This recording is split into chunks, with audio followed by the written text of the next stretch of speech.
ka gimanya kwangeni e yiero ka yiero to namba ma chamo chakogo ok be motiekogo. Samoro chama namba dhi malo, samoro duogo piny. But state ne to pod donga kama entiere cha.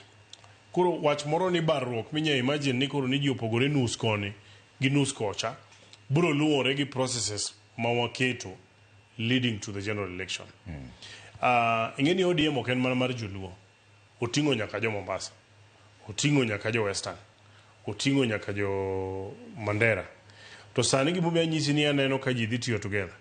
Kineno constituencies sani onge kama ODM to penjri ni ang'o momiyo UDA ok dwa failed candidate Ogonja. Ang'o momiyo UDA ok dwa failed candidate Magarini. To yet kane ji dhi e yiero mokalo cha gimoro machalo kaka Magarini Ogonja nyawacho ni kien ne iluo. Magarini e yiero mokalo cha namba 2 motegno mane botero ja ODM e court momiyo election no bedo nullified ne ja UDA. To sani ji owinjore nang'o candidate bedo ng'ata di. Candidate bedo ng'ata achiel. Nyiso niya we are moving much closer. Wamedo riwore madipa moloyo kaka ne wantiere. Kech kade ni nitiere pogruok moro to dineno king'iyo ibro ng'iyo kata kuonde ma candidates gi dhi bedo field. Kama ODM okete candidate, jo UDA ok dhi kete candidate. Kama jo UDA okete candidate, manyiso ni gitemo wacho niya ka wabedo together to one stronger. Nikech sani ODM is not stronger alone.